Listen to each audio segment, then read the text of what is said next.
Psycho, Texas Chainsaw Massacre, and The Silence of the Lamb. These iconic horror movies that hit the theaters throughout the century.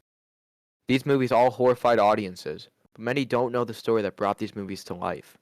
That story came from the quiet town of Plainfield, Wisconsin, and on November 16th, 1957, the town would find a horrifying truth about one of their residents. That resident was Ed Gein, and would later be known as the Butcher of Plainfield. Ed Gein was born in 1906 in La Crosse, Wisconsin. He was born to an alcoholic father named George Philip, a freakishly religious mother named Augusta Wilhelm Gein, and an older brother named Henry George Gein.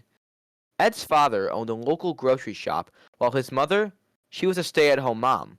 Augusta, a favorite Lutheran, preached to her boys the innate immortality of the world, the evil of drinking, and the belief that all women, although excluding herself, were prostitutes and instruments of the devil. One day, she insisted on leaving their La Crosse home and moved to Plainfield, Wisconsin, claiming their town had become a Sodom and a Gomorrah.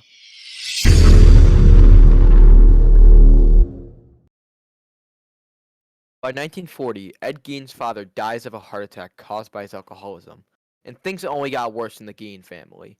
On May 16, 1944, a bushfire burned close to the farm, and the Gein brothers went out to extinguish it. Reportedly, the brothers were separated, and Ed lost sight of his brother. After the fire was extinguished, Ed reported his brother missing to the police. Sooner or later, Ed led them directly to a body burned to the point where it was not identifiable. Rumors stirred in the community that the body was Henry Gein, and bruises were found on the head. But with the burden that was brought upon the Gein family, police ruled Henry's death as an accident, despite evidence showing that Ed was likely the killer. Months after burying Henry, Augusta suffered a stroke that left her partially paralyzed. Later, in 1945, she suffered another stroke that ultimately leads to her death.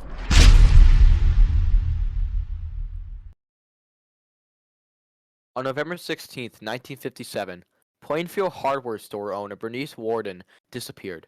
Warden's son told investigators that Ed Gein was in the store the evening before the disappearance, saying that Gein would return the following morning. A receipt for antifreeze was found at the hardware store.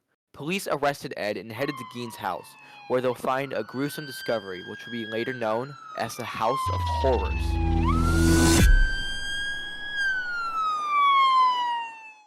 While Gein was being interviewed at the police station, officers arrived at Gein's household, where they'll find a gruesome discovery. From the messy bedroom to the kitchen and living room, they found skulls used as bowls, a belt made out of human skin, and furniture upholstered by human skin. But what made it more horrifying was the officer finding the head of Mary Hogan in a paper bag.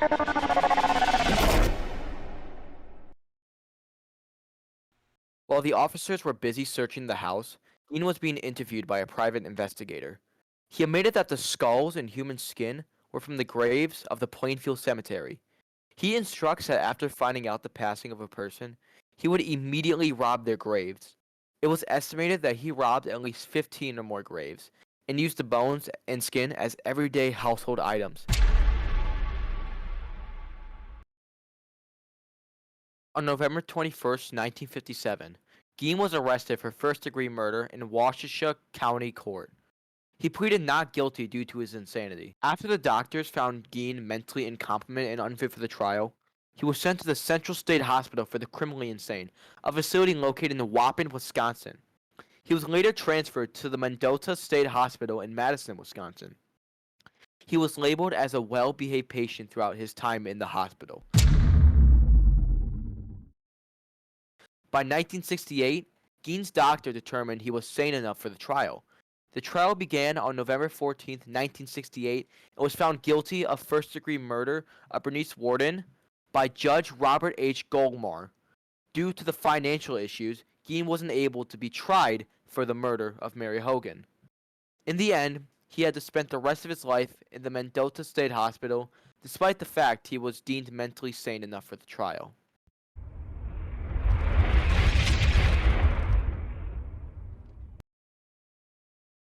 On July 26, 1984, Gein died of a respiratory and heart failure due to cancer at the Mendota Mental Health Institute. His gravesite in Plainfield Cemetery was frequently vandalized over the years, and in late 2000, Gein's casket was stolen, but was later recovered outside of Seattle in June of 2001, and now is residing in the Museum of Washoe County.